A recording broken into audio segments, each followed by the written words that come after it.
Welcome to the middle ground. I am Ohio Divided. He is Stormin Norman, and this is the Ohio version of the middle ground.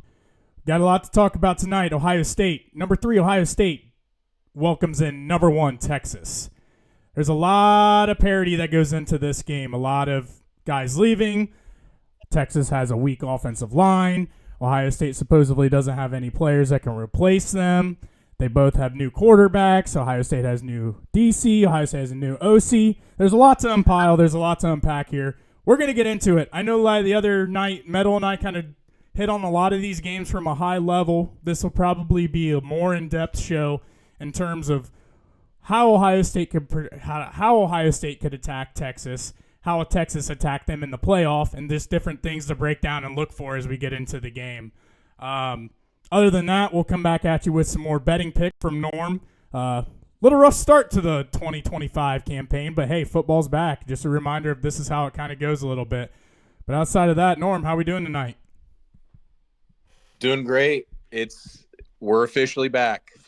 We had kind of the fake start of football season last week. We're back. It's the real thing now. Tomorrow night, there's probably a few games. Is there any that are notable? I honestly haven't had a chance to look. So tomorrow I know Boise. Basically, I just know the ESPN schedule. It's like Boise at South Florida. And then I think Nebraska at Cincinnati's Thursday night. Okay, that'll be a good one. Yeah, and then Friday night is Auburn, Baylor. I think that might be a neutral site, but that'll be a good game too. So there's a little taste of football before we get to the huge slate on Saturday. But I'm so happy we're here. Yeah. Some big names. It's always nice. I know they do this a lot on the Thursday, Friday leading up to the first weekend of the season. But you don't really need a big matchup or anything. But give me names like Nebraska. Like, yeah, it's a cool, intriguing team to put on national TV early in the year with like Dylan Raiola at quarterback. Obviously, Matt Rule. Kind of an intriguing team and a team that a lot of people have a lot of stock on, and they think that Rule can get that program turned around. So kind of get them in the spotlight, just with them not always necessarily being ranked as much. Get them in the spotlight, kind of see what they're all about early in the year, and kind of see the development and growth that Rule's bringing to the program there.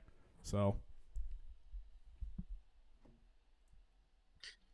yeah, I think it'll be an interesting game. I know since he's kind of got, I don't know if it's quite to win the Big 12, kind of one of those dark horse teams to kind of make a little bit of noise. I know there's quite a few other teams I'd probably have ahead of them in the Big 12, but intriguing matchup to say the least for a Thursday night game.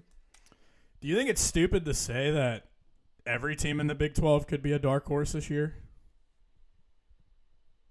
I mean, I don't think it's crazy. I mean, if we're getting into that, I would say, just as I was kind of doing a quick look at returning players, Arizona State has the most returning starters in the country. I know they lose Scatabo, but I mean, they have 17 returning starters, 10 on defense, 7 on offense, and they went to the playoff last year. So yeah. I feel like for how many guys they're bringing back, there's not a lot of Arizona State buzz. As like a locked repeat, which I don't think they're a locked repeat, but there's a lot of guys coming back, and one's a quarterback and one's a stud receiver. So once you have that plus an entire defense, I feel like they're an intriguing team again this year.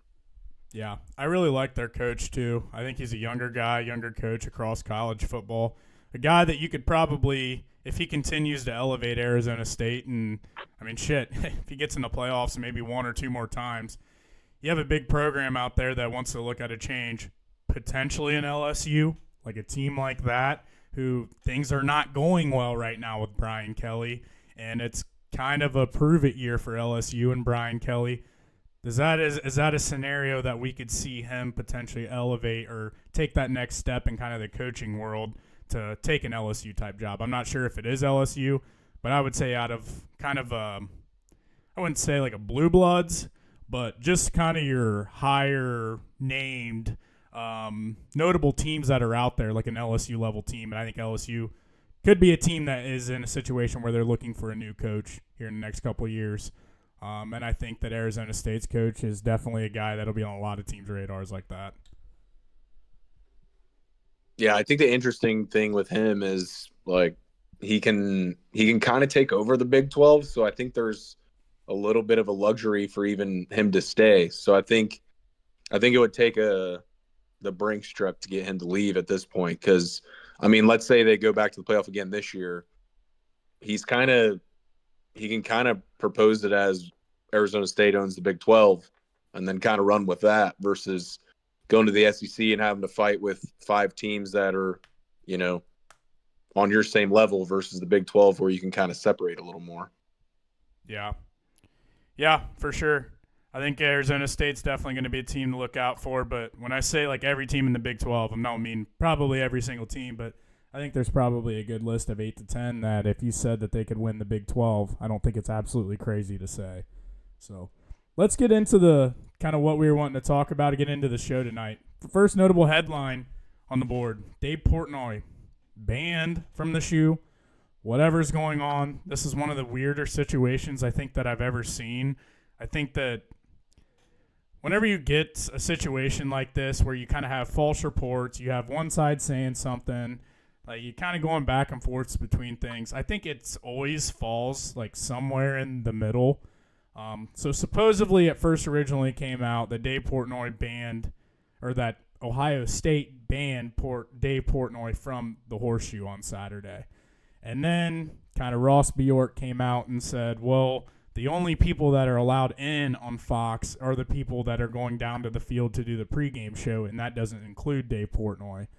And then Dave Portnoy came out with the video basically saying that Ohio State did indeed tell him that he wasn't allowed in the stadium and yada, yada, yada. I also saw some things on Twitter where it's like Barstool saying that they weren't allowed, but then I also saw other people saying anytime Barstool has come to Ohio State or Penn State or any other school out there, they're going to like fraternities, not like actual like property, actual land of the university. So I don't really know what to unpack for this. I threw it on here because it's in the news everywhere. I think that you could probably look at this from a couple different angles. For one, I think this could be a way to try to lure people away from the Corso head pick, the last one that's happening on Saturday. I mean, as it stood before any of this came out, everybody was going to watch game day because it was Lee Corso's last show. So this is a good way to get people to tune in to Big Noon Kickoff, see what Dave has to say about this, and kind of compete with ESPN, who supports the SEC, not the Big Ten, which is where this stadium was held. On the other side of this, Barstool is all about engagement, all about clicks, doing anything and everything they can to drive traffic. I mean, the social media world, everybody gets what they're trying to do. I think that there's a world where it could be a little bit of a possibility of that as well. And then Ohio State on the flip side, like they're in a lose-lose situation. They're getting called soft no matter what they do. If they let him into the stadium, people are going to be like, you're soft. Why the fuck are you just letting this Michigan guy who continuously shits on your school, continuously shits on your team, your coach, why are you letting him into the stadium? And on the flip side, you ban him from the stadium. Well, Ohio State's soft. They won't let him in. So I don't know. A lot to unpack here. It's just a headline that is worth talking about. So wanted to spend a couple minutes on it. Yeah, I mean, I don't think I think you covered it pretty well. I mean, I don't think we're really in the know as outsiders of what the actual situation is.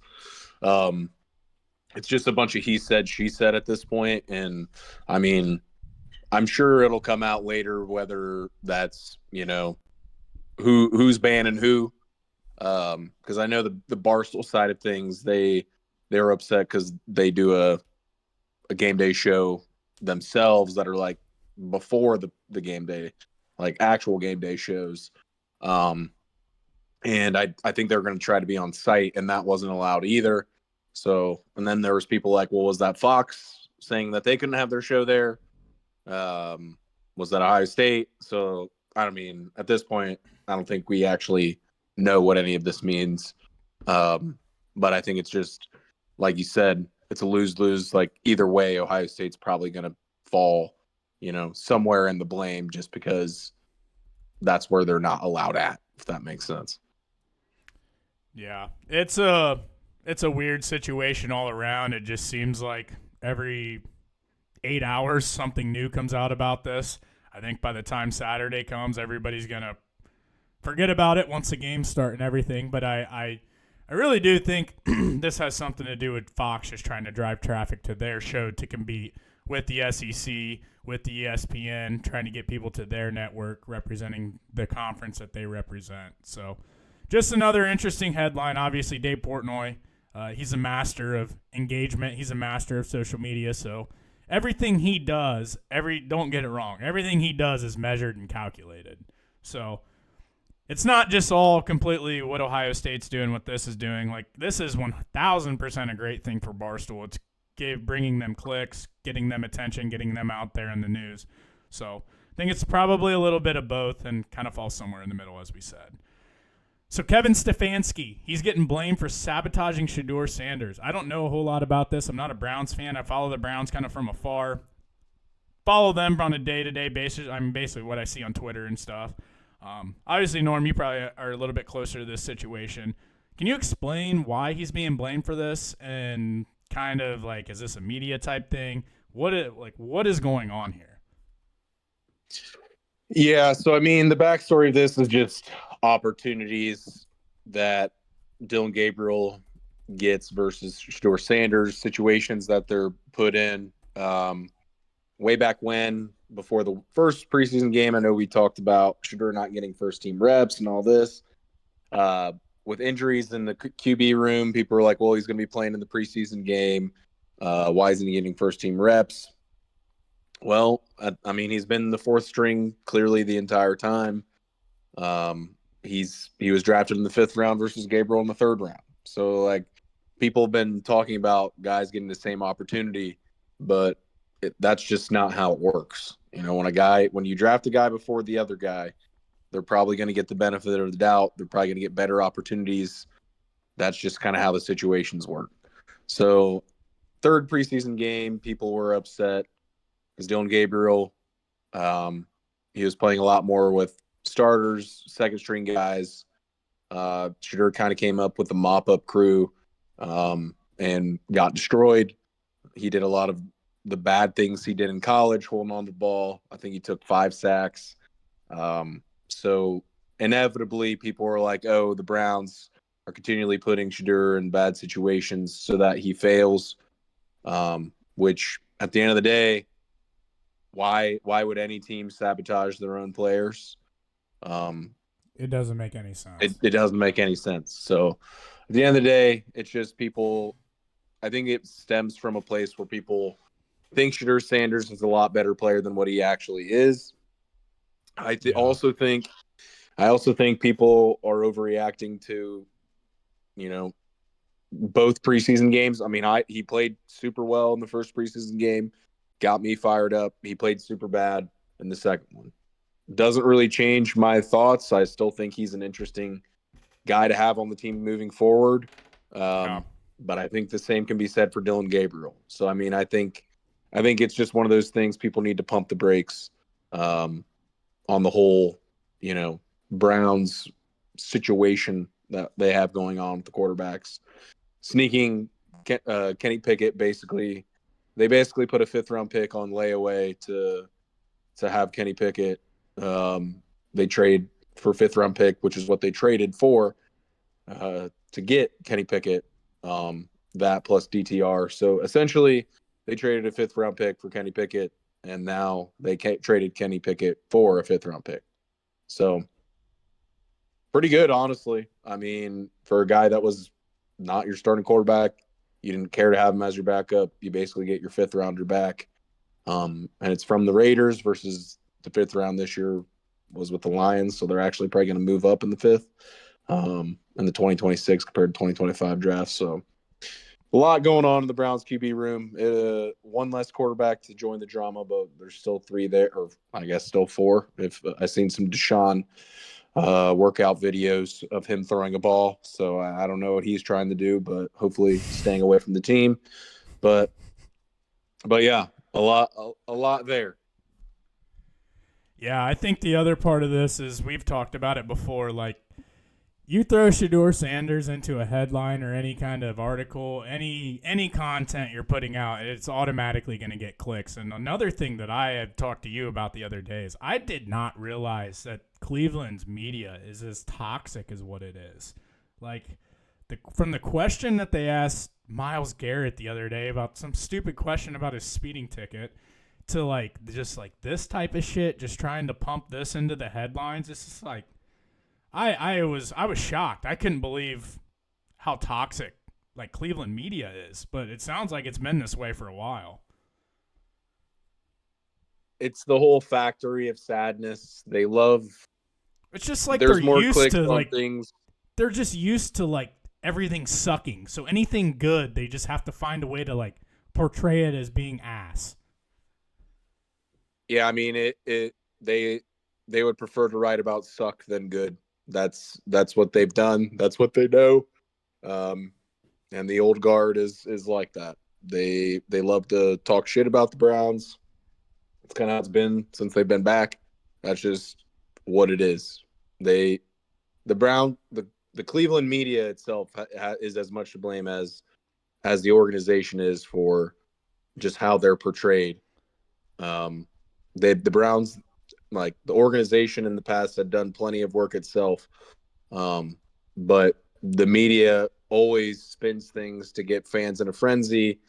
With running coaches out of town, quarterbacks out of town.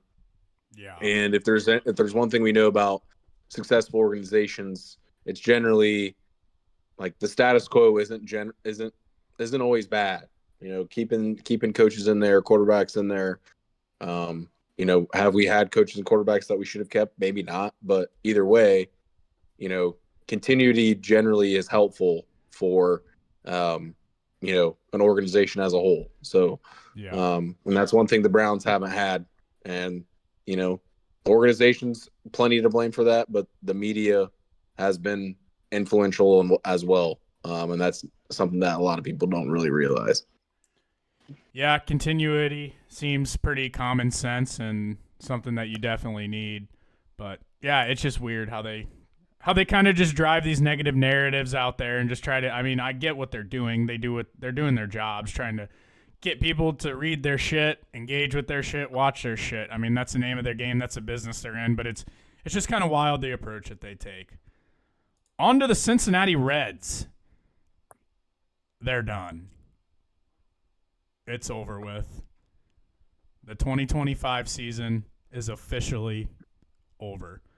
Currently, right now, down 4-1 to the Dodgers. I think in the 7th inning.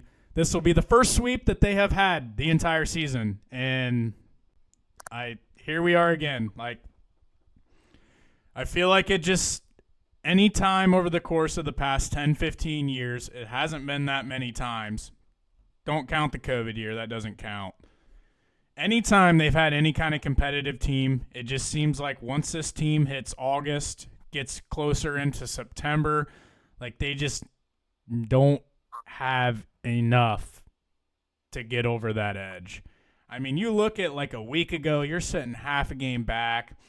I know you're out on a tough road trip, only taking 1 of 3 against the D-backs. You're probably going to get swept by the Dodgers the way it's looking. And currently, you're at 3.5 games back of the Mets. I don't know what they did tonight. I don't even know if they had a. Yeah, I guess they would have had a game tonight. So I mean, they're at least going to be 3.5 games back, if not more, by the end of this. But it's just like typical Reds, man. Like just basically our entire lives. Like it's just any kind of competitive team that they have, they either have found a couple ways that I can count on one hand to get into the playoffs, or in another sense, the times that I can also count on one hand because they've had so many dog shit seasons over the course of the past 20 years. Like they just get into this stretch, this part of the year where it's time to really turn it on, and they just don't have enough to basically get over that hump.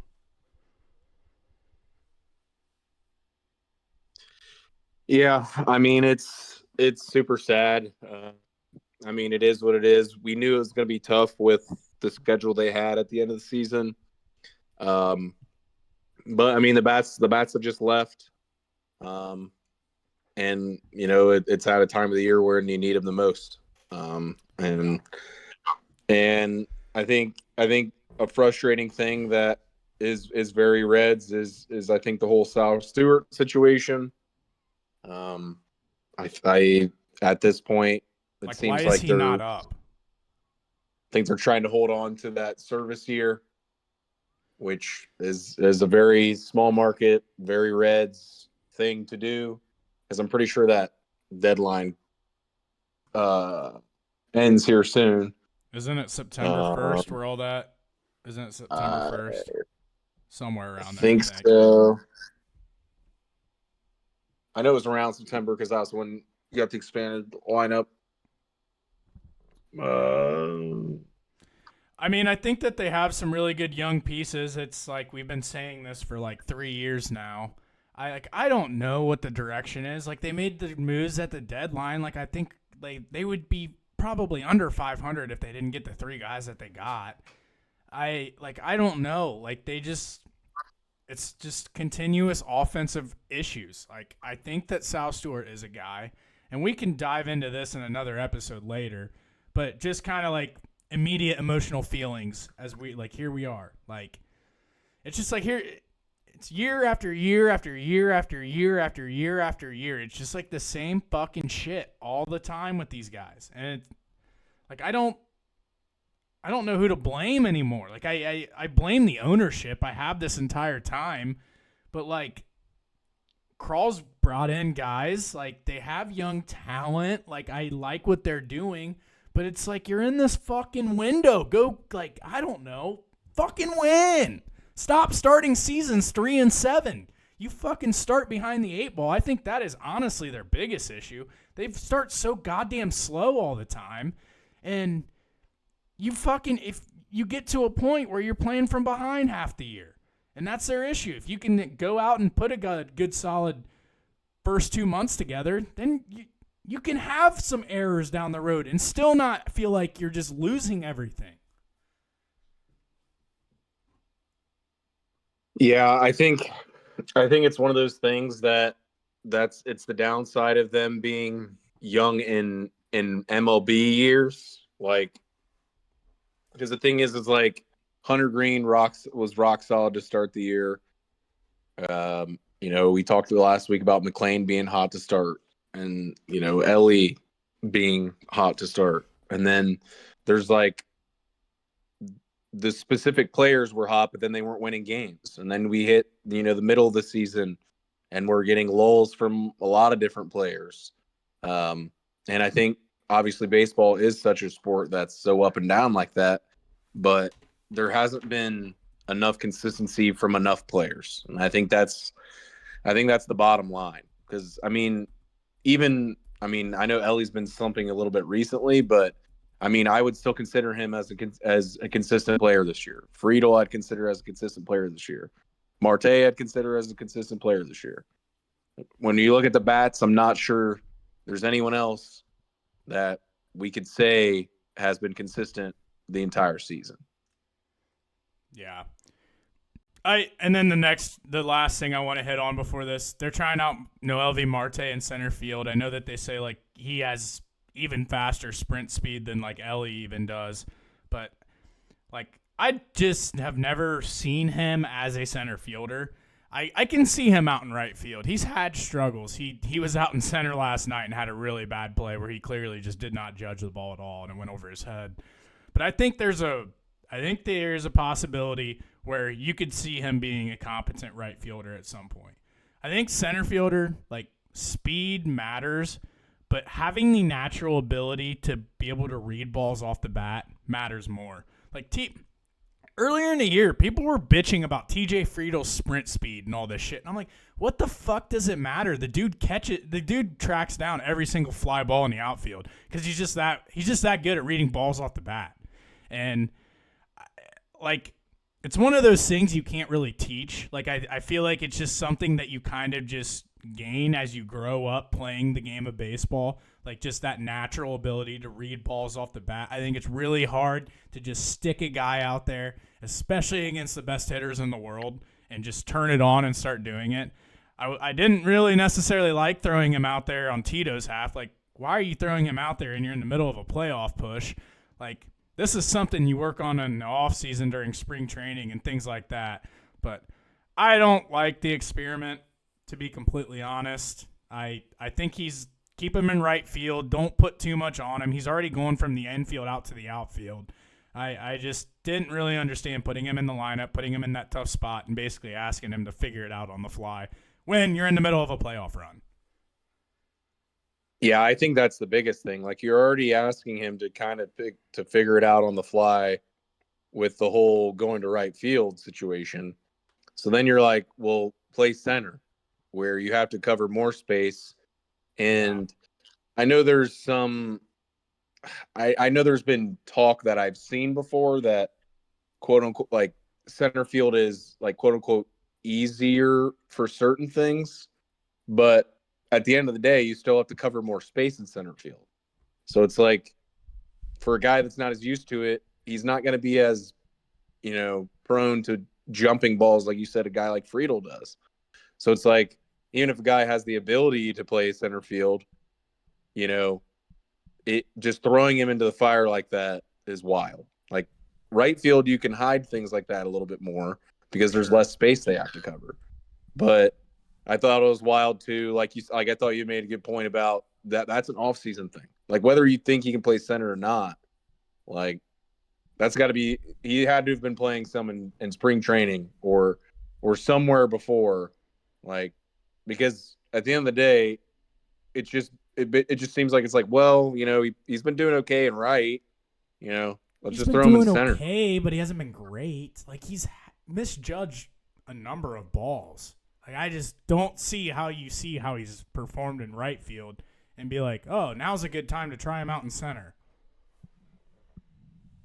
Yeah, I mean, I totally agree. I mean, it's a wild thing to do in my mind. Like, it just feels like it just didn't feel like there was urgency for the playoffs when you're doing something like that. Like, little moves like that are just like, do we care to make the playoffs? Serious? Are we serious about this?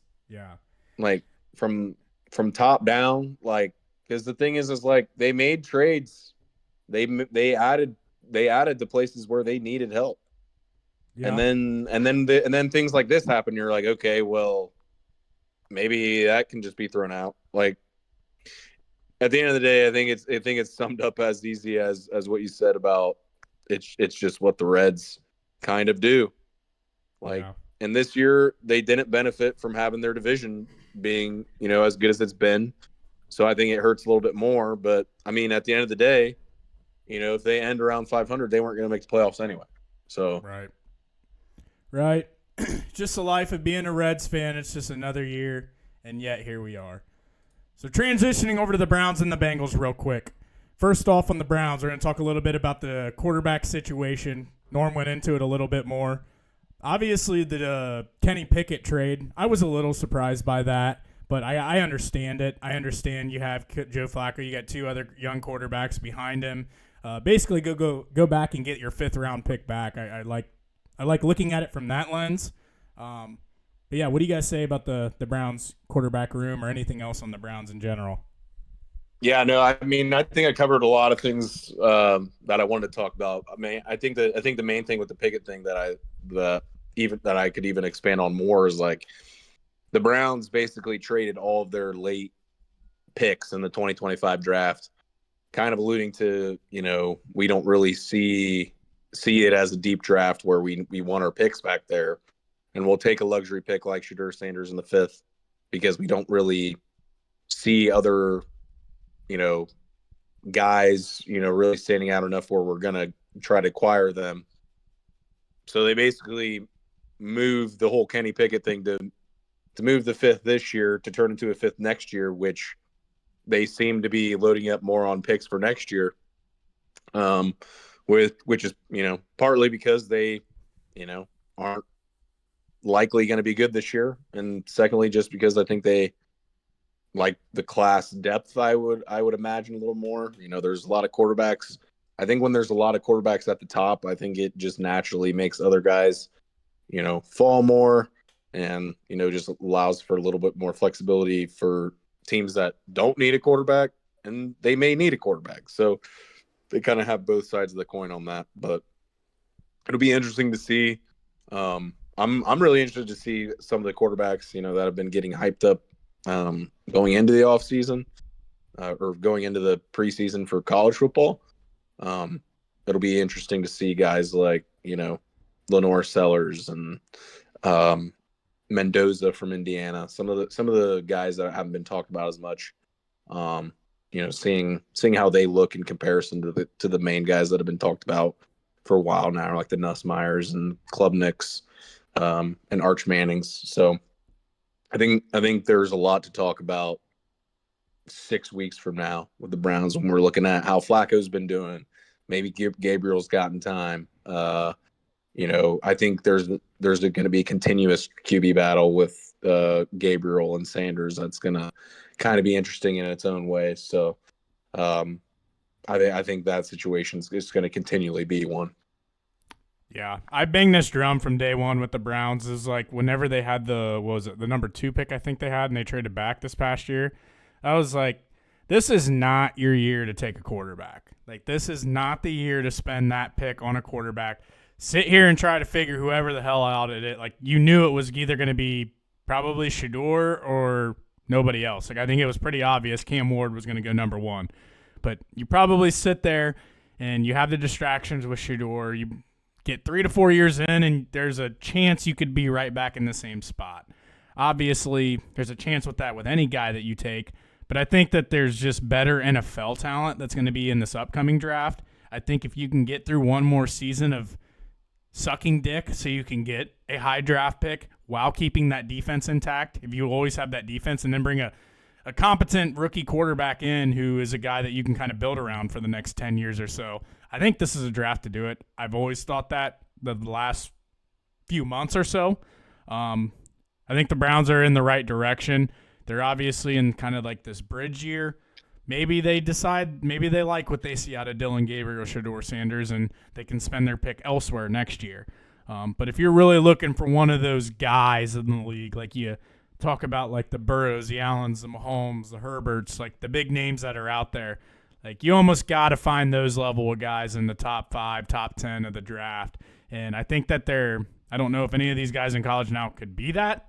I really have no idea at all. It's way too early to predict. It's way too early to get into that type of stuff.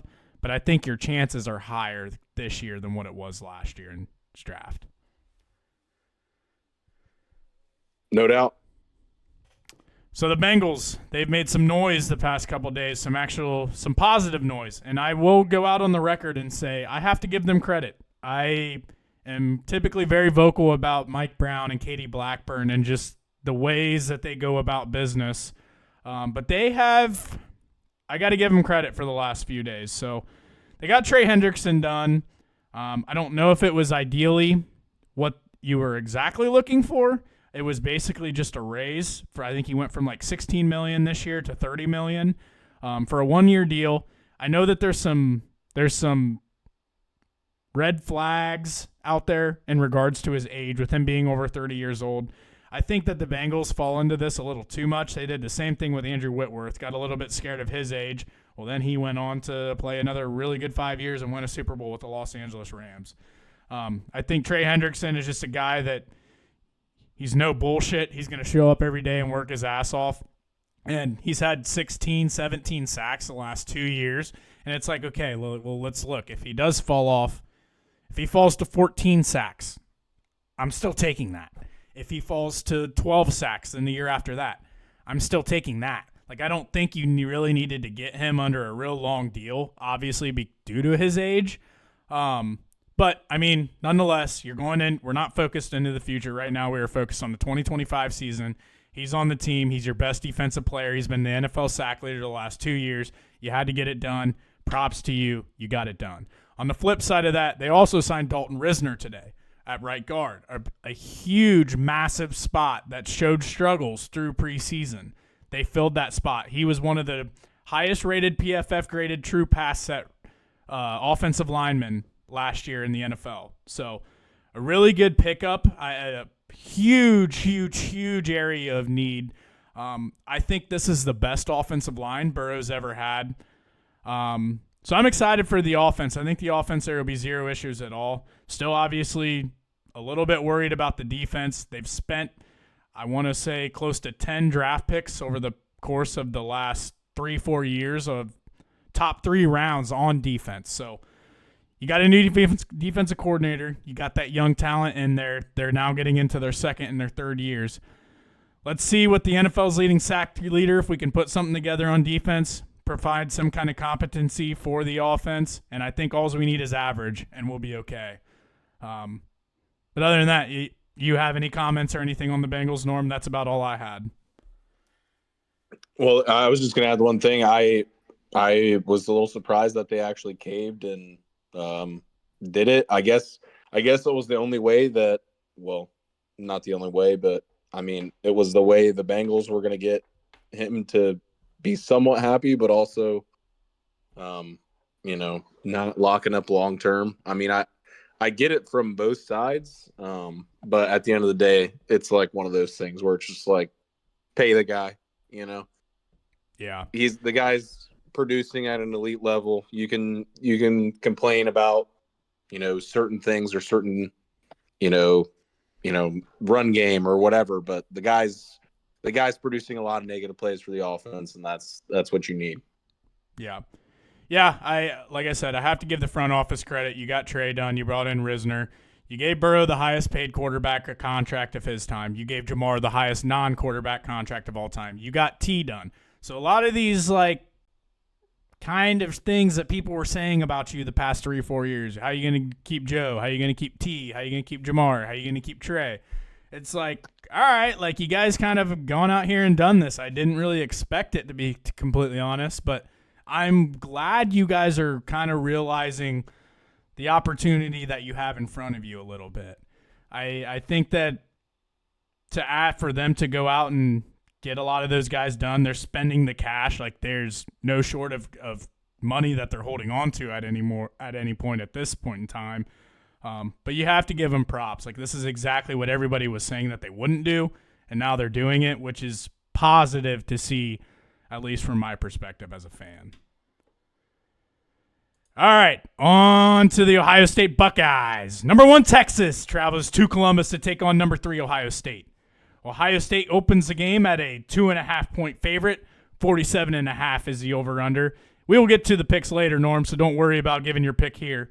But Ohio State's minus 120 on the money line. Texas is plus 110. So we got a shit ton of notes here that we want to talk about and get through. I don't know which way we want to go, Norm. I don't know where we want to start. We want to start with what both sides have returning. We did a pretty big deep dive into this, so we'll probably spend a good amount of time kind of talking about this, the game as a whole, both sides, and just what we all think we can expect from the game. I think first thing is just kind of setting the stage. Who's we just played this game not too long ago. We'll talk about a little bit about how that went down, but I think just starting off with who's back for both teams. So I mean, I'll just jump right into that. On the Ohio State side, obviously Smith and Carnell Tate are kind of 2 big guys coming back. Multiple guys on the offensive line.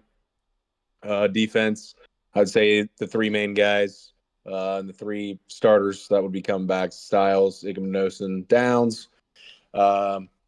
So 6 starters on offense, 3 starters on defense back. Texas is the opposite. They've got 3 starters on offense back, 6 on defense. Wisner running back, 1 offensive lineman and a receiver. Defense, 3 backers and 3 secondary guys. So a lot of turnover in general. I mean, for 2 teams that made the playoff. So that also doesn't include Arch Manning, who had played a little bit last year. So I wouldn't exactly call him a returning starter since, he never really started, but played here and there. So he has a little bit of a leg up on experience as Sayin does. But and then when we're looking at the coaching staffs, Ohio State has a new OC on offense, or a new OC and a new DC. Texas, both of their coordinators are both 5 years in with Sark. So a Wow, little bit that's of an big. advantage That's on. big. That's big. Yep. So big coaching advantage from that side of things. Just from a continuity side of stuff. Um, and then just looking at, ads for both teams. We've talked on the Ohio State side a little bit, but just kind of in comparison in the portal rankings, Texas was 23, Ohio State was 24. So both of these teams pretty close in terms of guys they're bringing in, guys are losing. I want to comment on that real quick. I think transfer portal ratings for schools like Texas and Ohio State don't matter near as much as schools like Texas Tech. Like we see Texas Tech going to the portal because they typically suck, and they found money to kind of throw around and bring some kids in. Where Texas and Ohio State recruit out of high school at such an elite level that most times when they're going to the transfer portal, it's just to fill a spot here or a spot there. Like they're not going in trying to flip any kind of roster. So I don't put a lot of weight into where they were ranked, but I think there is something there. Is they kind of have their talent in terms of how their roster is constructed pretty similar to each other, and that's kind of you find them ranked pretty similar to each other or pretty close to each other in the rankings there. But it's not like either team are going out to really turn over a roster by any means. Yeah, I think I'm more so pointing it out to say both teams made ads, that were impactful in comparison to the country, but neither team, is turning over the whole roster, like you were saying in the transfer portal. I think the biggest thing, that we were looking at with Texas is pretty much their entire interior defensive line was added in the transfer portal. Yeah. Yep. Well, even 5 of their top 6 guys. Hero Canoe went there. I don't know if he's going to start, but they also got a guy from Penn State and a guy from Syracuse, I believe, that also went there. But yeah, I mean, I think that's an area that they've lost. They've been elite at that spot for the last couple of years. I mean, you had Murphy that went to the Seahawks. What was it, 2 years ago? I think it was. They've always been elite at that spot, but I think with an experienced offensive line that Ohio State has, that is an area of opportunity that you don't really know what you're going to get. It could be an area that you can exploit in the run game as you get further into the game, but I think that's definitely a question mark that you can hang on Texas. Yeah, I think the thing is it's what's difficult when you're having a matchup comparison when it's Ohio State versus Texas, because talent is always going to be there. So it's more so about, are these guys going to mesh their first weeks? That's more of the question, more so than are these guys talented? Because I mean, if we're looking at just the transfer portal, if we're looking at just stars here, they added 3 of those D tackles were 4-star guys. And then the others were 3. But so, I mean, it's just clear that they had a huge hole there. They addressed majorly in the transfer portal. So it's just an interesting, thing to look at where, 5 of their top 6 guys on the depth chart at this point are coming from the transfer portal. So an interesting place where, Ohio State could potentially, be looking at, to kind of attack, last year. I think it's relevant to look at last year's game. I know there's a lot of, turnover in terms of coaches and players. But at the end of the day, both teams are coached by the same guys. The schemes, although the coaches are different for Ohio State, I don't think the schemes are going to be crazy different.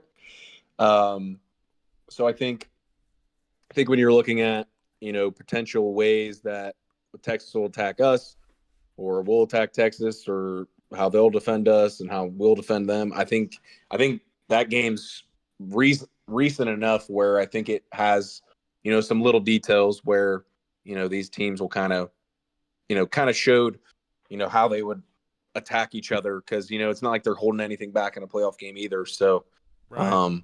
I think it'll be interesting because I think this game kind of turns into the counter punches, and I think the counter punches will be what's interesting. Well, I think the other part is you have two of the best offensive minds in all of college football, Steve Sarkisian, Ryan Day. Like, these guys are going to have some shit dialed up. Like, when you talk about masterminds and just scheming shit up, and in terms of offense, you're not going to find too many guys that are much better than these two. So I think that that's 100% true. I mean, from Ohio State's perspective, Texas shut Jeremiah Smith the fuck down last year. I mean, the dude had one catch for 3 yards. Whenever they were in man, they were kind of had a bracket coverage over top of him. And then whenever they were in any kind of zone coverage, they rolled the zone towards his way to basically have another guy over top of him from that perspective. So it'll be interesting to see. I would imagine, like, why would you, if you're Texas, why would you change your game plan? Why would you do anything different than what you did last year? Because it clearly worked. And, I mean, Texas had every opportunity, had just as much of a chance to win that game as Ohio State. Ohio State just had the big play right before half that was huge, and then obviously the Jack Sawyer play that we remember. Other than that, Texas had every right to win that game as well. So you were right there to win that game and go to the national championship. You shut down number 4. You're going in with that same game plan. But on the flip side of that, Ryan Day and Brian Hartline are saying, hey, like, we got to keep number 4 involved. We can't have another game. We're not winning this game with a first-year quarterback if number 4 is only having one catch. So it'll be interesting to see what Brian Hartline and Ryan Day dials up to get Jeremiah involved. But I think that is an absolute must. You will not win this game if he goes and only has one catch for 3 yards again. Yeah. I mean, and I think that's where it'll be interesting to see, that counterpunch from Ohio State. Because, if they're bracketing Jeremiah, I feel like that's going to open the middle of the field up. So I think that's where it brings, guys like Claire and Ennis, those guys will be more interesting. And then is that counterpunch going to be enough where Jeremiah starts, getting a little more space where he can get more open and make a bigger impact? Yeah, I also found it pretty interesting today. I was listening to Urban Meyer and Mark Ingram's show today, and Urban was talking about whenever he always had like a first-year quarterback, how he would approach the game, like their first game, especially like one that is number 1 versus number 3, like a highly touted game.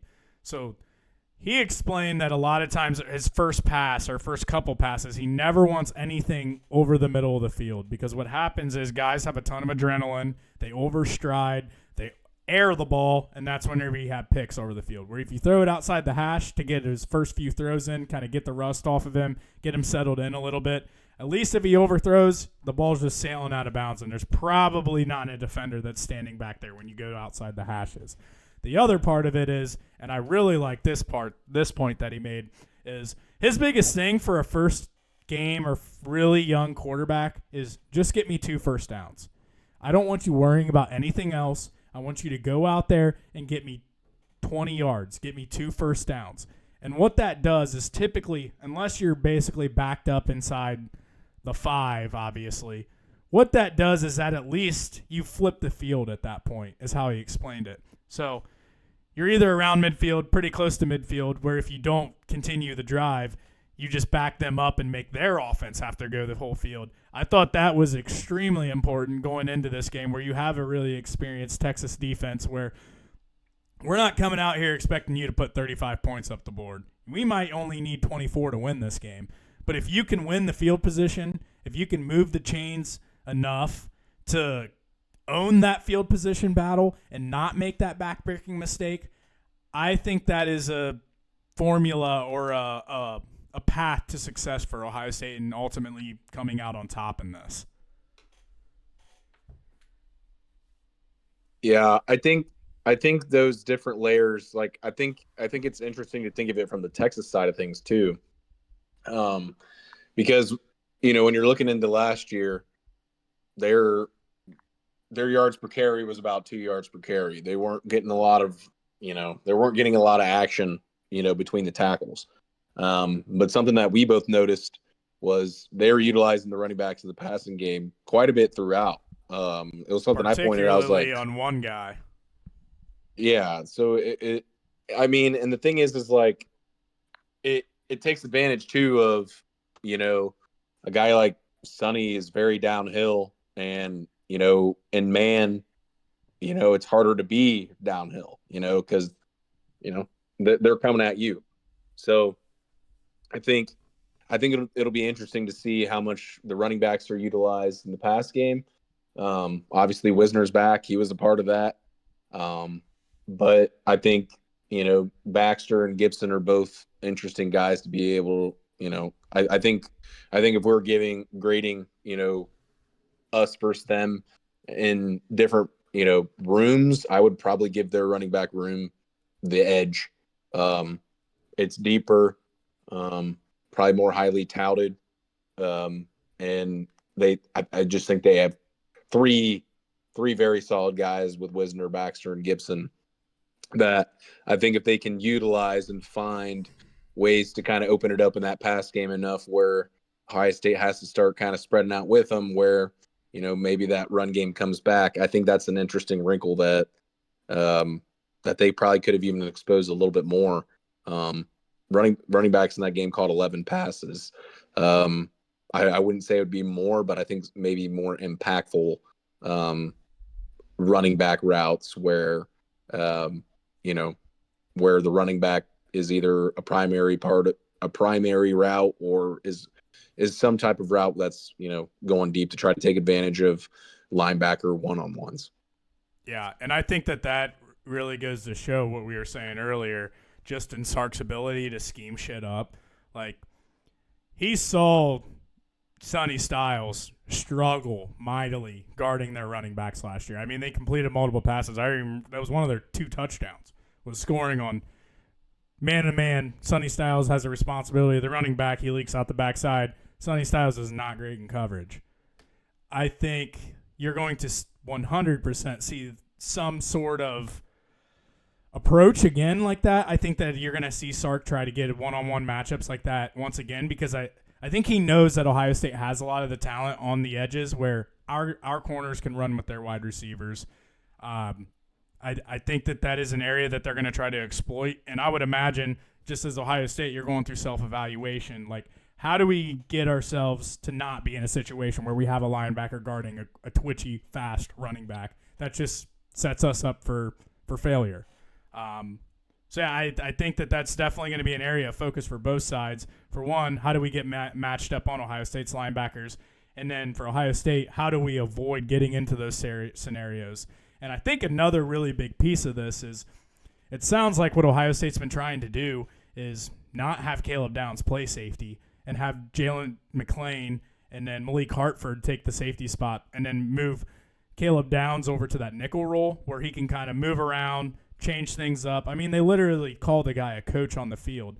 I think that could be a potential scenario where, hey, Caleb, like, we're going to move you around. We want you to take responsibility of getting guys in certain spots. This is where they attacked us last year. If we are in a certain coverage or we are in some sort of a form-based defense and you see that, get us into a spot to be successful where we're not having a linebacker be matched up on a running back. And I think that could be definitely a game changer or kind of an X factor for Ohio State's defense that they didn't have last year because they had Jordan Hancock in that nickel role, not Caleb Downs.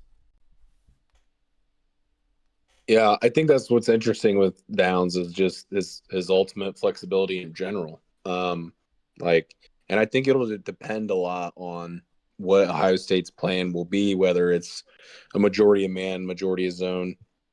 I would imagine that I feel like it's probably going to be a lot of man, just with Texas's personnel versus ours. I feel like our secondary can kind of take advantage of. I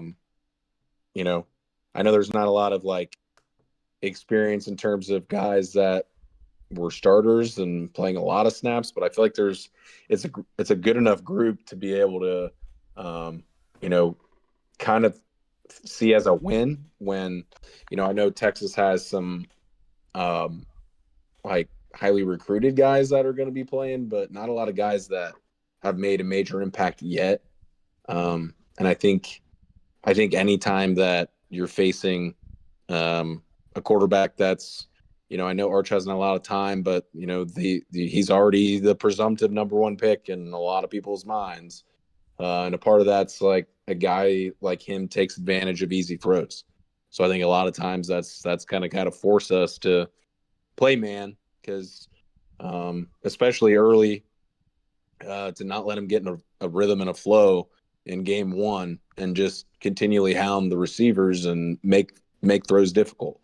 Yeah. So I'd imagine that will be that'll be the game plan. I think that could include a lot of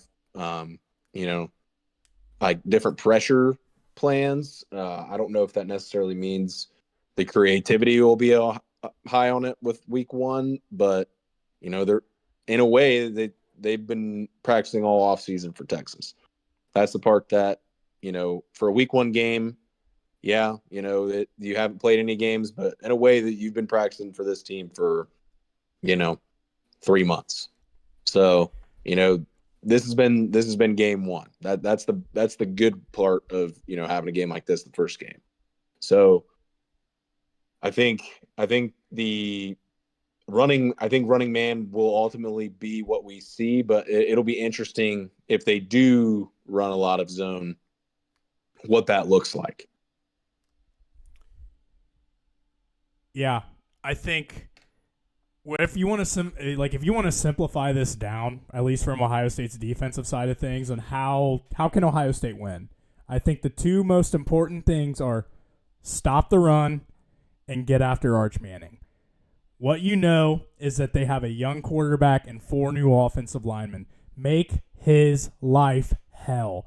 Live in the backfield. Stop the run on first down. Make them live in second and third and long situations. I mean, both offenses' approaches are basically the same. Like, stay ahead of the chains, stay on schedule, make sure you're setting yourself up for second and manageable, third and manageable, not third and 10, second and 15, whatever it might be.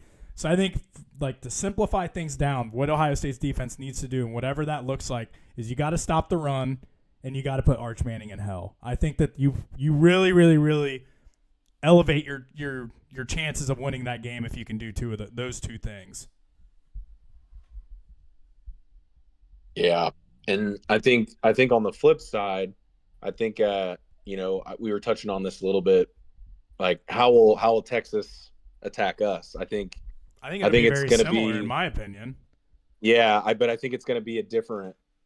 I think our type of man can be a lot more aggressive than theirs can be. Like, I think there can be a lot more. Don't allow the explosive play. Yeah, there's more potential for more extravagant blitz, which can allow more explosive plays, because I think Texas will play it similar to how they did in the playoff, fairly conservative on, we're not going to let Jeremiah Smith beat us. Yep. We'll shell him up with 2 boys, and we'll take care of him and not let him beat us. But I think the interesting part this year is that Emeka Egbuka was great. The problem is I think the Carnell Tate Ennis combo. I know Carnell was there last year too, and he had a great game against Texas. I think the combo is going to be a little interesting, and the guy that I think adds even more, that I think makes it a little bit more difficult for Texas, is Claire. Like, I think he's kind of the X factor in this game. It was a dimension Ohio State did not have last year. Yeah, I mean, G. Scott, he made a play here and there, but I feel like Claire's a weapon. He is not Max Claire, yes. Max Claire is a weapon and a guy you have to prepare for. G. Scott wasn't. It was just like, oh, fuck, he might leak out the backside and hit us for a 20-yard gain, but you probably won't hear his name the rest of the game. Right. So, yeah, I think that it's 100% from Ohio State's offensive side of things. Is like you said, like, they're not going to allow the explosive play. They're not going to allow probably the deep shot over the top. So if any of you are out there are banking on a 70-yard bomb to Jeremiah Smith, I would say your chances of that happening are extremely low. They're just simply not going to let it happen. And you had said this earlier. Like, I think the middle of that field is going to be money time for Ennis and Claire. Like, that is going to be where they can attack. So if you're looking at putting any kind of prop bets or anything on this, whether it's Ennis's catches, Claire's yards, Claire's catches, Claire's, or whatever you want to do, I think anything that involves those two in terms of catches or yards, I think will be a really good bet. It's going to be something that's easy. A lot of times a young quarterback wants to throw right over the middle, shorter throws, easier throws for them to see and develop. And just on the flip side of Julian Sayin, I really liked what I saw out of him in the spring game. I think that he is a very on schedule, on time quarterback where when he takes his drop and he hits that back leg, the ball's being delivered. You don't see him hit that back leg, hitch, hold on to it, and then throw it. He reminds me a little bit of Burrow in a sense, where you will very rarely ever see Burrow not throwing the ball whenever he's hitting his back leg. And I think that's just the sign of a really smart quarterback that understands what he's seeing. We saw that a lot if you go back and watch Julian Sayin's spring game, where it was 1, 2, 3, hit that third step, ball's being delivered somewhere. I think that that's going to be even more important on Saturday with Colin Simmons and the Texas pass rush that they're going to be having come off the edge. But I think that's the success that you're going to have to see Julian Sayin. He's got to get the ball out quick. He's got to attack the middle of that field just due to how Texas will probably play it, and really just continue to move the chains, get first downs, and avoid that disastrous decision or that disastrous turnover. Yeah, I think it's interesting because I feel like both teams will, kind of like you were saying before, I think they're going to attack each other similarly. I think just the player that they attack with might be different. I think Claire is kind of the X factor for Ohio State. A lot of times tight ends are the security blanket, for that new young quarterback. And, running backs kind of do the same thing. And I think that's where Texas might be attacking from. So it's interesting that, I think the X factors in the pass game may not be receivers in this game, but I think that says more to do with what the teams are going to be trying to take away versus or where they see, from the Texas side of things, I think it's what they see in terms of needing to take away. And then Ohio State, I think it's what they think they can win at and take away from that. But I think the Texas run game will be interesting. And I think the Texas run game, honestly, will be impacted by their pass game more so than Ohio State's will be, for the things we were talking about earlier with, Texas having, a lot of new guys in the interior, and they run a 4-2-5, so they got two guys down at all times. So it's like any type of, miscommunication or mishap that, you may not see from guys that have been in the system or, whatever it may be. I just think those odds are higher when, you got so many different guys in there versus Ohio State, who, has more guys that have been there than not in the interior side of things. I know on the edge it's a little different, but I think a lot of times edge, it's pretty simple in terms of tasks. Especially, I know Knowles was a little bit more specific on, keep the edge, keep contain, things like that. And I think that'll change with Patricia. I think so too. I think it'll be more attacking from the edge position. So which on the record, I like that much better. I do too, and I think the reasoning is Larry Johnson is maybe the best D-line coach, if not one of, in the country. And two, they've had such good edges throughout, the past 10 years, maybe longer, that, they've had so many edges that have been coming through. And it seems like there hadn't been any recently, and it was because of scheme. It's not like they hadn't been recruiting edges. They'd still been getting top guys. They had 2 5-stars out there last year. Exactly. And I think a lot of it had to do with scheme. I think part of it might have been, just, Sawyer and JTT weren't, Joey or Nick Bosa, or maybe a Chase Young. Like they didn't Yeah, have that, I but think it was a little bit of a at the mix end of of the both day, for sure. yeah, so like it's still, it's why I'm really interested in all these dudes we brought in this year, because I think it's going to be a little different on how we're utilizing our pass rushers. Like I feel like Yeah. Knowles was a very conservative background to Patricia has, I think he'll be a little more aggressive, um, and be more creative. I think that's probably the word I would use. And it's why I'm interested in seeing how they attack. Um, when I was talking about man earlier with potentially having advantages over their receivers, I think that's where the creativity comes in, where maybe we're seeing a big Caleb Downs blitz, or maybe it's maybe we're seeing a corner blitz, or maybe we're seeing or maybe we're just seeing loops, with line. But I think there will be some creative things that we see early on with him, because you know as much as Matt Patricia's been clowned recently, just with the whole Lions situation, then being a defense coordinator and an offensive coordinator, with the Patriots and that whole fiasco.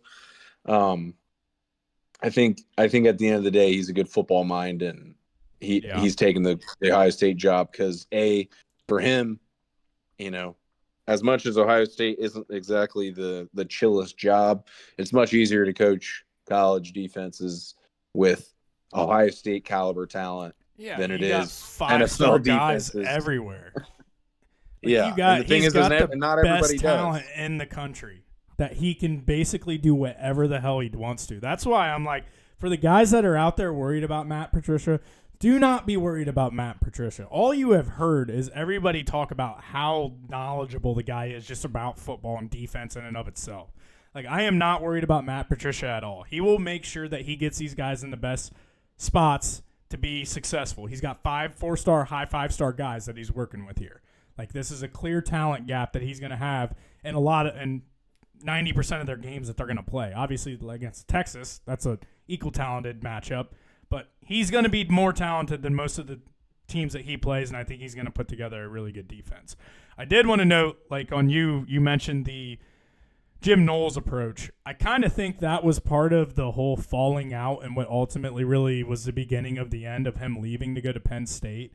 I think after that Oregon game, it was pretty obvious Ohio State was getting no pressure, and it was more so, I think, of the scheme or the approach that they were taking to things. And you saw a clear defense or a clear difference in their defense from that point forward. You saw a lot more activity in the backfield. You saw a lot more activity out of the defensive ends coming off the edge, and that's when you saw down the stretch, you really saw JTT and Sawyer getting in there and making things happen, making sacks, causing havoc in the backfield, making the life difficult for the quarterback. And like, sacks are awesome. Like, whoever acts like sacks are not good or like not important, sacks are extremely important. When it's 2nd and 6 and you can come up and get an 8-yard sack, that is massive. You want sacks, you want pressure, you want to speed up the other team's quarterback, and that's exactly what Ohio State needs to do to Arch Manning to make him uncomfortable Saturday. Yeah, I mean that's what I was just gonna add. I was like, it's not even just sacks; it's just speeding up the other team. Like whether that's a pressure, whether that's just being in their mind, because the pressures don't always account for quarterback rushes throw, because he sees blitz, or quarterback rushes throw because someone want a pass rush. Like I think there's a lot of different variables that don't necessarily get get covered statistically, with a defense that's wreaking havoc.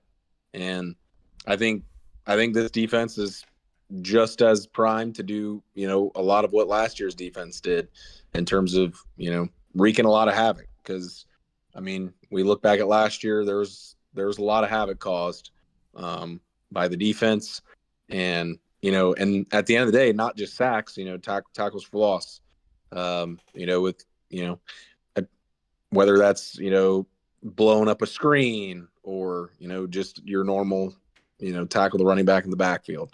And I think the winner of this game is going to be the team that limits that. Like, I think the teams are going to be so close that I think it's really going to come down to your prototypical football speak of staying on schedule, whether that's not having penalties, whether that's not turning the ball over, whether that's not having Not getting major sacked. loss of yards, things like that. I think when it's games like this, it's clear, and especially in a game like Week 1 where we're not even fully sure how we want to attack offense or defense with enough new faces that I was talking about earlier. That I think it makes the game really come down to it simplifies what you need to do to win, and I think at the end of the day, it's going to come down to those three things: penalties, turnovers, and I'll call it havoc, whether that's the defense causing it or the offense. Yep, I'm right there with you. So before we move on to our gambling segment, I want to ask you two questions. What is one thing you are worried about with Texas? Whether it's offense, defense, whatever it might be. What is one thing you are most worried about with Texas? I think for me, I think it's we've been talking about the offensive line and how we are excited for the offensive line, but we've talked about it. I'm a stars guy, and I feel like when I look at Texas, I see the stars on defense.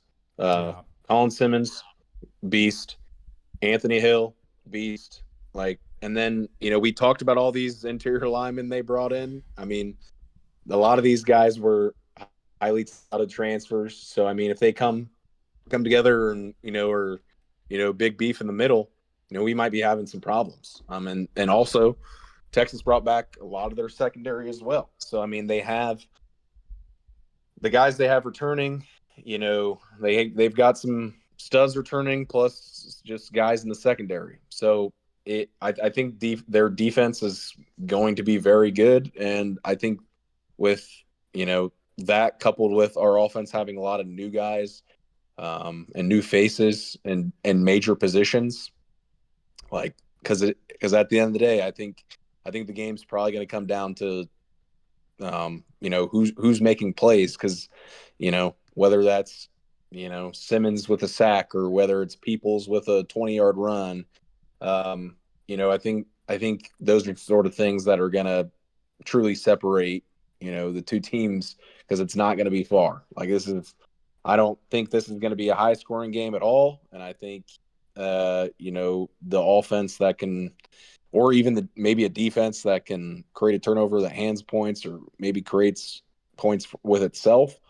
And I think Texas has, more havoc coming at the passer, for sure, with guys like Simmons and Hill. That I think those two guys are probably the guys I'm worried about the most.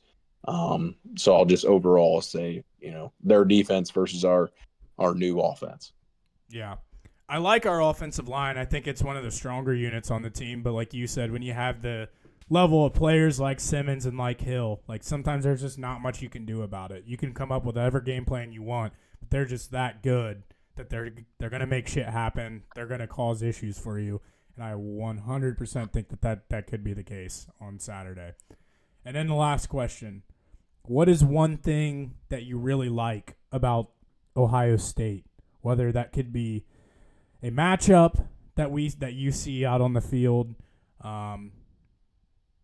maybe just a certain guy in a certain spot, just the role that they're playing. What are you kind of thinking of one thing you think that you feel pretty good about going into this game? I think it's I think it's kind of what I was mentioning a little earlier. I think our secondary, I think I like over their receiving core, and I think part of it is experience. I know one of the guys are a fairly highly rated transfer, and I know Wingo is a highly rated recruit. But at the end of the day, with Igmanosin coming back, Caleb Downs, we talked about a couple weeks ago, or maybe that was last week. The depth that Ohio State has at corner. And I think that's the place that, our defense can start. where, because at the end of the day, a pass rush will get there if it's got time, you know. So I think the secondary is where a lot of the things can kind of bleed into the rest of the defense for making big plays. And I think at the end of the day, it starts with Caleb Downs and works out to the corners and then works forward with, the guys like Sonny Styles and, the D line. So I would say I give our secondary an edge over their receivers. And it's kind of why I think Texas is going to attack similarly to how they did in the playoff by, trying to get the backs involved. But at the end of the day, I think that's where I would lean with where I would give the biggest edge at this point. Yeah, I think I was going to ask the same question. What's your thoughts? Yeah, I agree with what you're saying, but I think the where my head goes when I hear that question first is you took away Jeremiah last year, and we had talked about like they have to get him more involved than what he was last year. But they're still going to take him away to an extent. Like that is 100% their goal to do this game. But I feel really good about our talent elsewhere, like James Peoples, Max Clare, Brandon Ennis, Carnell Tate. Like I think the talent that we have and the playmakers that we have are good enough to shoulder that burden of if Jeremiah isn't able to get as involved.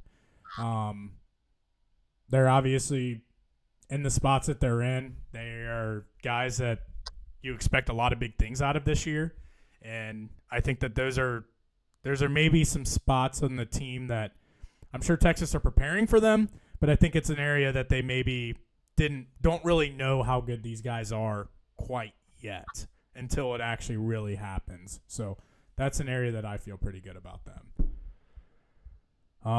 Other than that, I mean, that was a pretty good conversation about what all goes into this. Do you have anything else on Ohio State, Texas? We'll get into kind of our prediction of what we think it'll be here in the gambling section. But any last thoughts, any last remarks on Ohio State?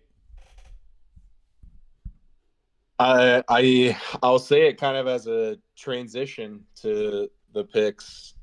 I'll say this. I think a week ago I was not feeling great about this game for some reason. I don't really know what it was because the more I've looked into us versus them, kind of comparing what happened last year, the more the fact it's in the shoe. I think the closer we're getting to game day, I think the more confident I'm feeling that the Buckeyes get it done. Yeah. All right, on to our gambling segment. We got 6 games here that we're going to dive into and give our picks. More so, Norm's going to give his picks.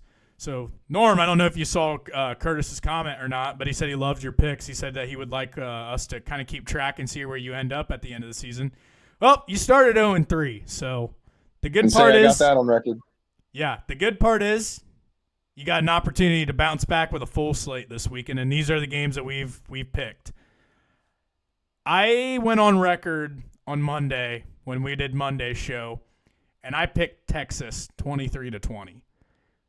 But I'm kind of in the same spot you are, Norm, where I didn't do much deep diving at that point. I basically was pretty up to speed with the headlines, like what Texas was, like basically on the surface type of information. But now that we had kind of spent the last 24 hours or so deep diving into what Ohio State is, what Texas is, who they have coming back, who they added, all of that, I think that I could see Ohio State coming out on top with this one. I'm going to keep the same score. I'm going to say Ohio State 23, Texas 20, but I honestly think you can grab a coin and flip it, and either it's going to be a 50-50 game in my eyes. Yeah, I'll be more I'll say square with the score. I'll say Ohio State 24, Texas 21. I think if I was to give excuse me, I think if I was to give an official pick on this game, I think it would be the under. I think that's a lot better bet than either side just because I think both teams are very good. but New I think the quarterback's under is going to come a out great bet on this slow. game. Yeah, new Yep. quarterback's going to come out slow. I had tweeted last week or the week before that if you want to lock in this game, I think the first half under is an absolute lock. I think you could go into halftime with like a 6-3 game. Yeah, I think that's pretty likely, honestly. Yeah. So Norm coming in first Ohio State Texas game. Ohio State favored by -2.5 over under 47.5. Ohio State -120 on the money line. Texas +110 on the money line. Norm coming in with his pick of under 47.5. Next game on the docket: Syracuse versus Tennessee. Tennessee's favored by -13.5. Over under set at 50.5. With Syracuse on the money line at +440. Obviously, both these teams, new quarterback. Nico went out to UCLA. Kyle McCord off into the NFL. Both of these teams are probably not really sure what they are at this point. But what are your thoughts? I think at a first glance, I think that the spread is pretty big. I really like Fran Brown as a coach. I really like a lot of things that he does. But on the same lens, I kind of get nervous about their defense. Their defense hasn't always been the strongest. What do you think? What do you like about this game, or any thoughts about it? Yeah, I think this game will tell us a lot about what both of these teams will be. Because I think the whole Nico thing has Tennessee scrambling a little bit, or that's how it feels from an outsider perspective. That could not be true. But I think for Syracuse, I like Angeli.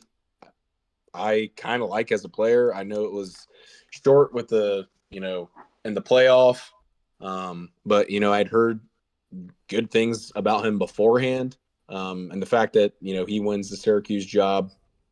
I feel like Syracuse is going to be a sneaky team in the ACC. I don't think they win the ACC by any means. We'll get to that team here shortly.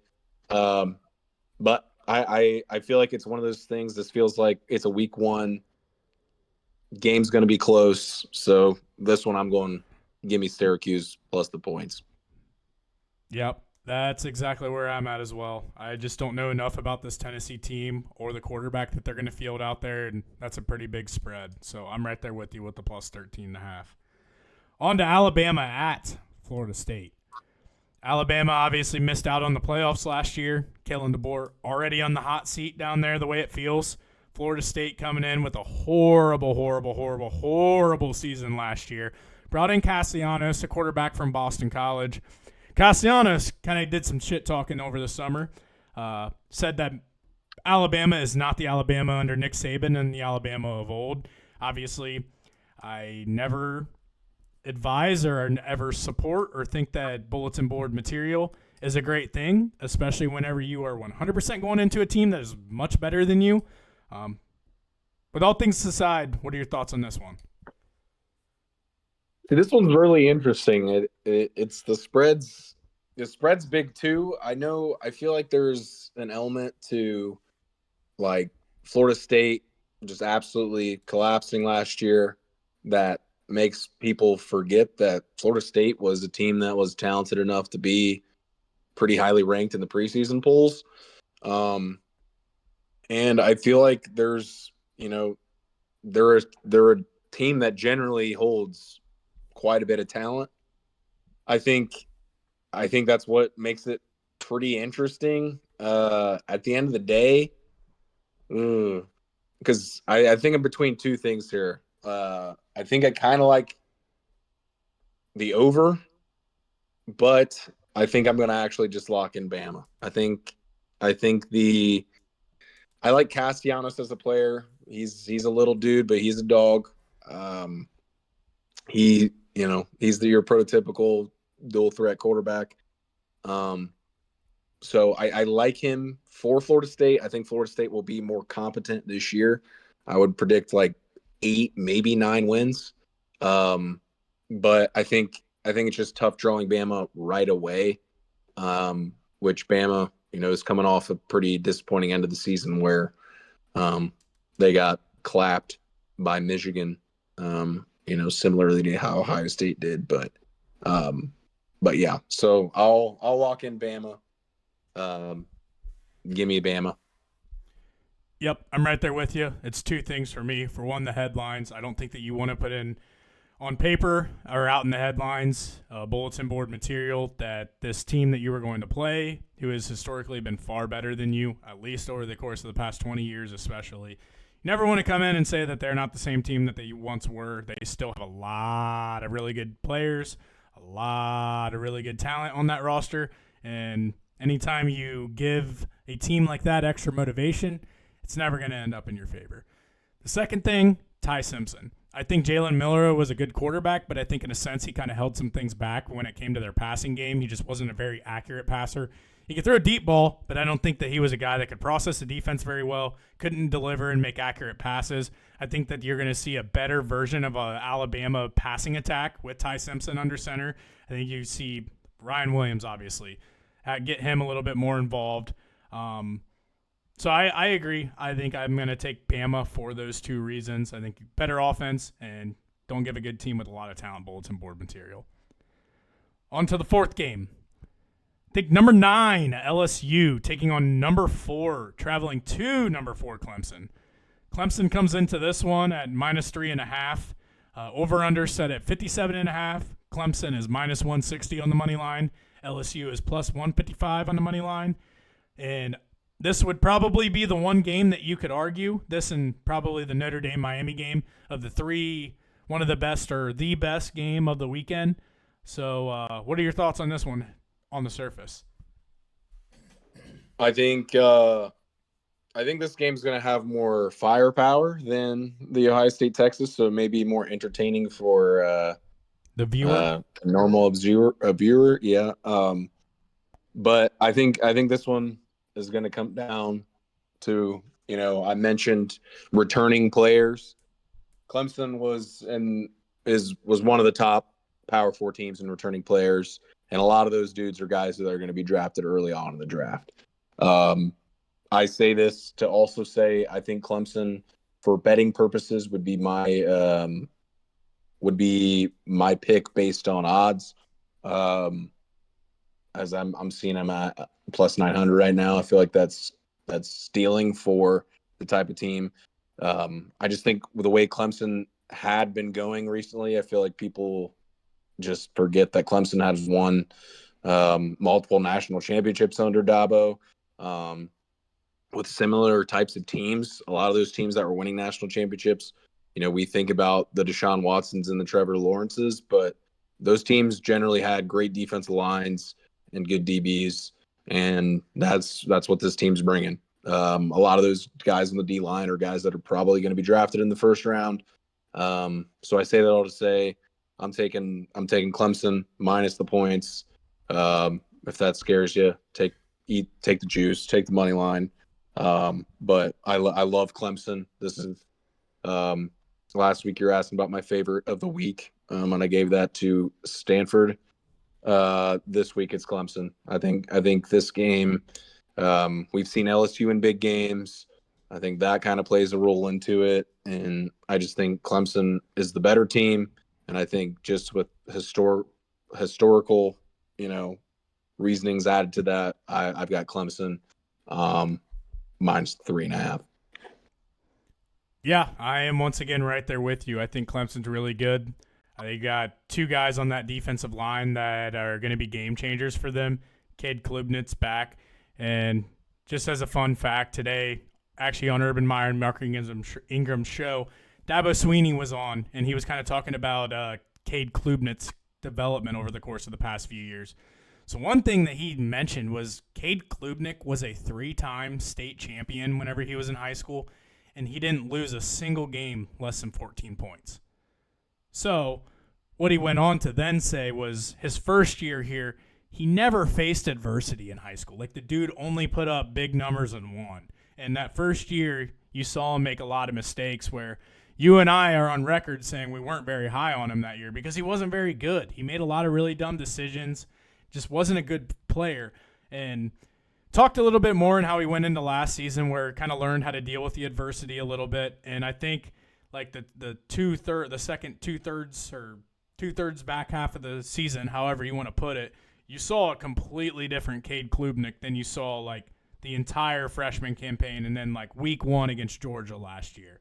So I am really high on Clemson. I think that Cade, just hearing that his situation in high school coming into college and how he's kind of turned that corner whenever it comes to approaching adversity and how you handle it. I really like what I hear about him and then the talent and the rest of the team. And they have 2 really, really, really good receivers that I don't think are really talked about a whole lot either. So I honestly think that you could probably alt-line this a little bit. I think that I would feel comfortable going up to -5.5, -6.5 if you want a little bit more juice here on the odds. But I think definitely Clemson -3.5, especially in their stadium.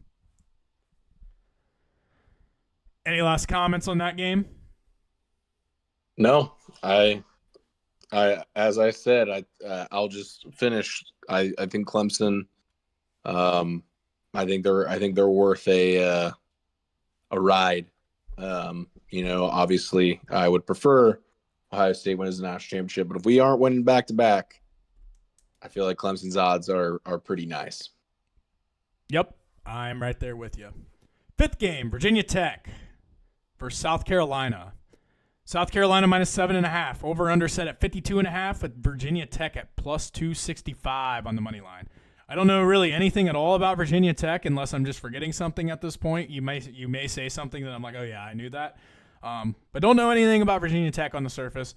Obviously, South Carolina, they have some pretty big expectations this year. Lenora Sellers is back, the very talented freshman from last year. They feel really good about him and what he can do.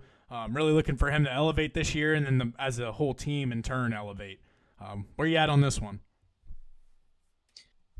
Yeah, so this one's interesting just because the line just feels so low. I know this is a neutral site, but Virginia Tech, I mean, they are a really good defensive team.